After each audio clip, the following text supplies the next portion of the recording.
How's everyone doing out there? Peace and blessings to the hearers and doers of the Lord's word.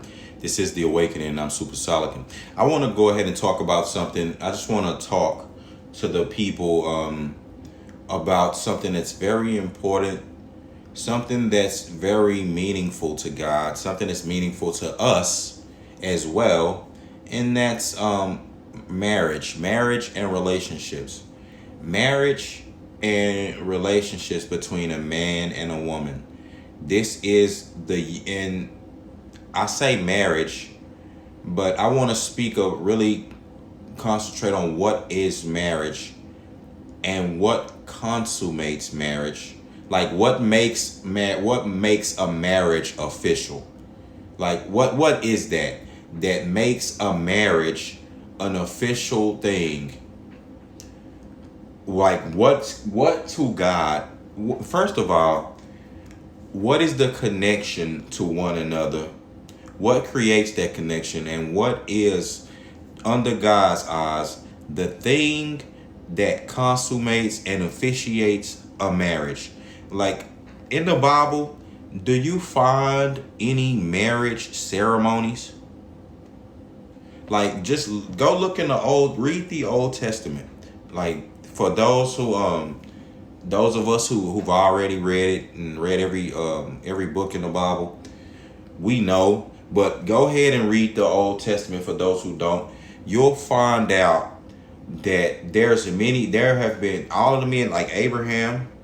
You find out when he was with Sarah.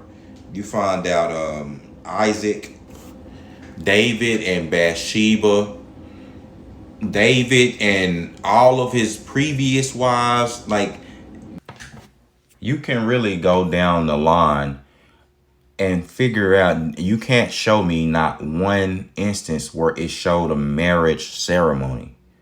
Not one instance where someone went to the government, got a government contract, did all of this, spending major money on weddings, and not in the Israelite customs. When you saw Abraham and what did David do when David was working for Saul? David was working for Saul, and he asked for his daughters. And Saul promised his daughters to be betrothed to David. So that was kind of like an arranged marriage.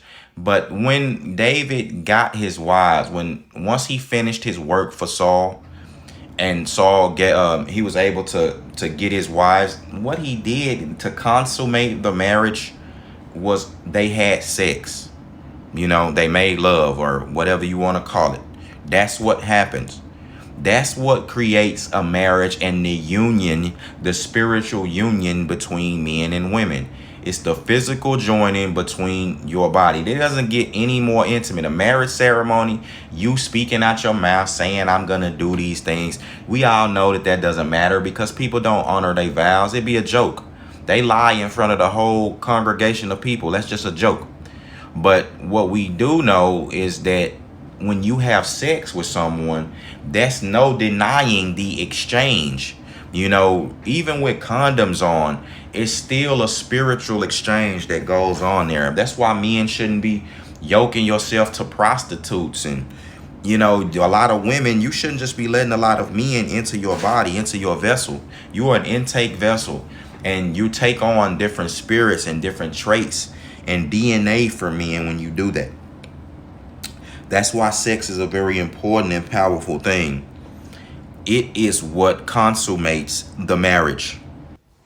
I mean, this can be understood even from Genesis, from the beginning.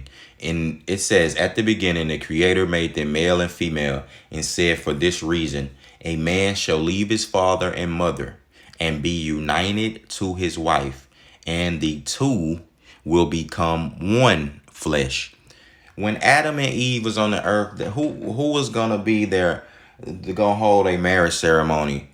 God?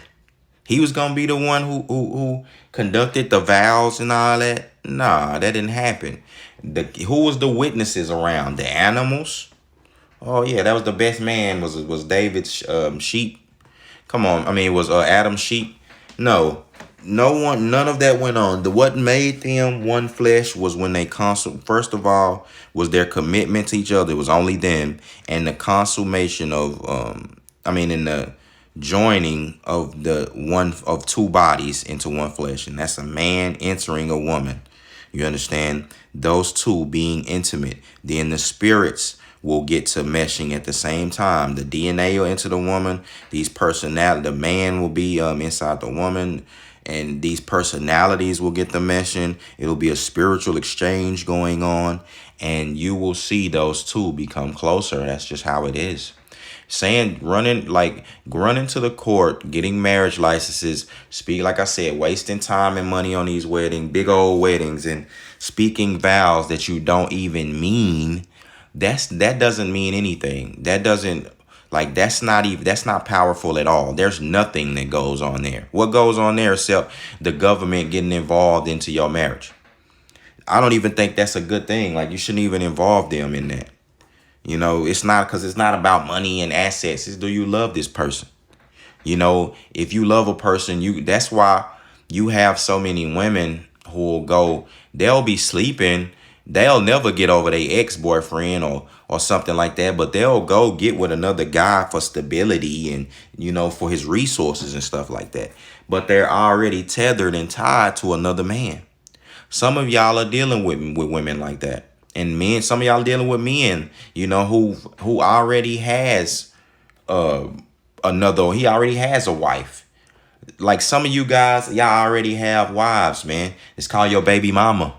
Like, how much more intimate can you get with a person besides sleeping with them, laying down with them, being in your most vulnerable state, taking off all your clothes, doing what y'all, you entering another person's vessel, and then you conceiving a child, bringing another life. It's nothing more intimate than that. It's not more intimate for you to go walking down some aisle with some music playing and people just, admiring your dress. Ain't nobody worried about that. That's not that important. But marriage is consummated through sex. So with that being said, I'm not going to make this video too long. This is The Awakening. I am Super Solican. Peace and blessings to the hearers and doers of the Lord's word. I'm gone.